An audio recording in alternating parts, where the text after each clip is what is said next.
Peace Report, I'm Amy Goodman.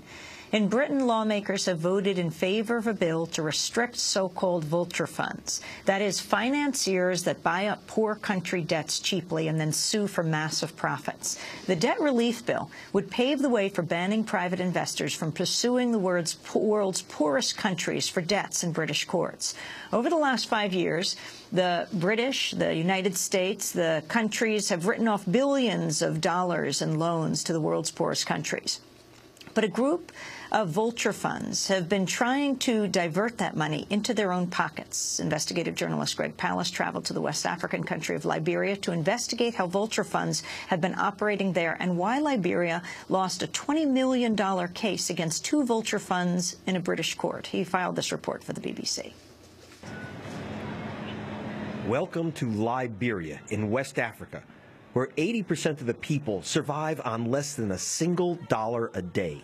Now, these people are being told that they have to pay $28 million to a bunch of financial speculators known as vulture funds.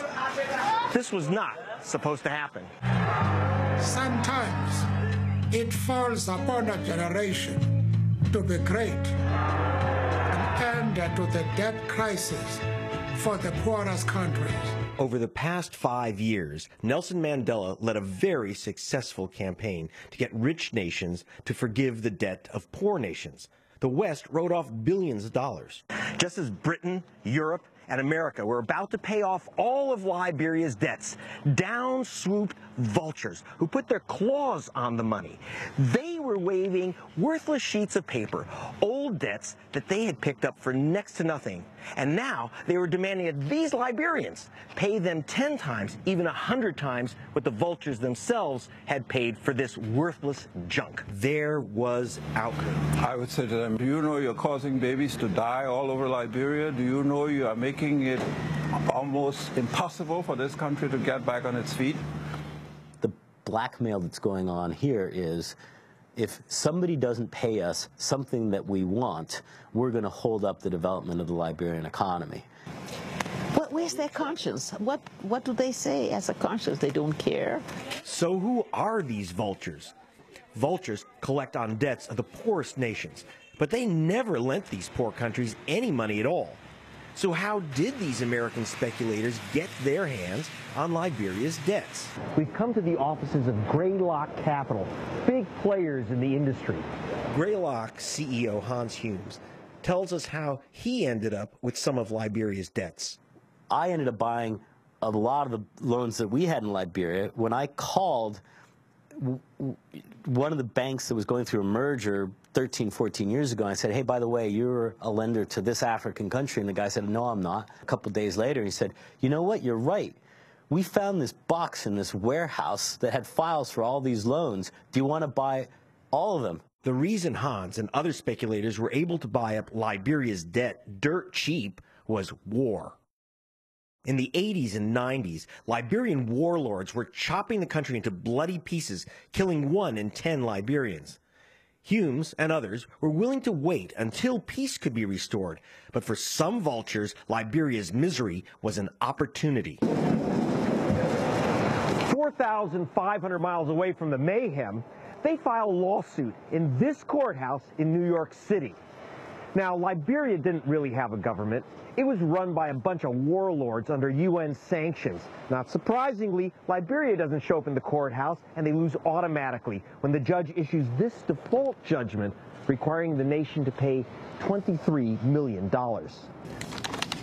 Who is behind this lawsuit?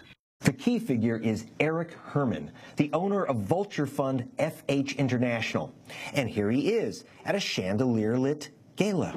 Herman refused several requests to be interviewed, so we went to his office to ask why he sued war-torn Liberia.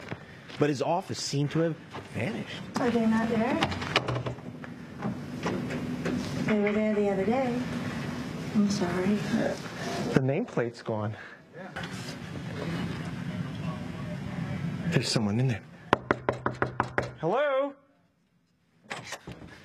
Hi, can I help you guys? Yeah, hi. Greg Palast, BBC Television, Montreux Capital. It's Mr. Herman's firm. Guys, Yes? they don't want to be interviewed. They don't want to be seen. So we're going to have to ask you to leave the building. Okay. And do you know why they took the sign off their door? I have no clue. But we had a clue. He was at his huge gated estate. But we couldn't get close. In the village of Demay, houses are a bit smaller. These Liberians are rebuilding their homes with mud bricks they made themselves. You're not paid? Yes, just a volunteer. You're volunteering? Yeah. For the community? Yes.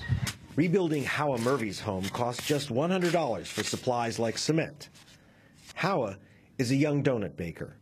Her grandfather was beaten to death in front of her during Liberia's long civil war, and every house in the village was destroyed. Now, nameless vultures are fighting to take $28 million from the Liberians, enough to rebuild 250,000 homes. The village elder says it's an unfair fight. It's like someone that is amputated and you say, come and fight me. How can I fight? You tell me, you got 2 arms, I got no arms, and you expect me to fight you. This is not a fight Liberians were expecting, because in 2007, all of Liberia's creditors, including Eric Herman, agreed to accept just 3 cents on the dollar for all that nation's debts. Then it emerged that Eric Herman had quietly transferred his part of the debt to a secretive fund called HAMSA.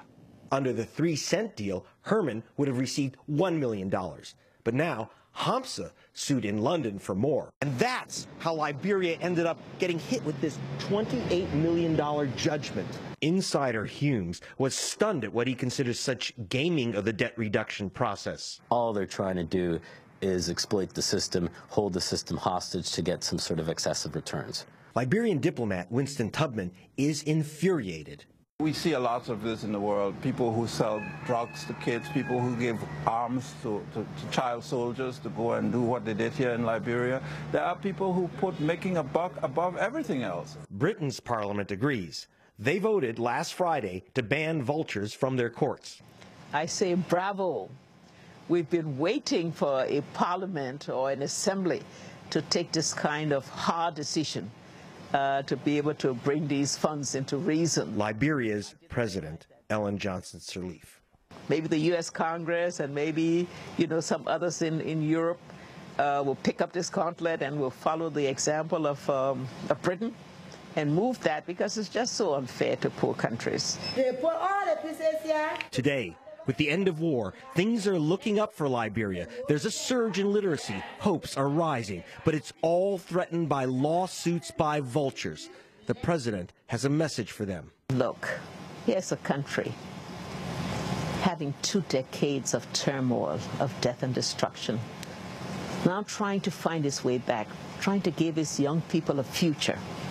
You should not be the one to become an obstacle towards the achievement of this. Have a conscience and give this country a break. That report from investigative journalist Greg Palast, those last words from the president of Liberia, the first woman president of Africa, Ellen Johnson Sirleaf. Greg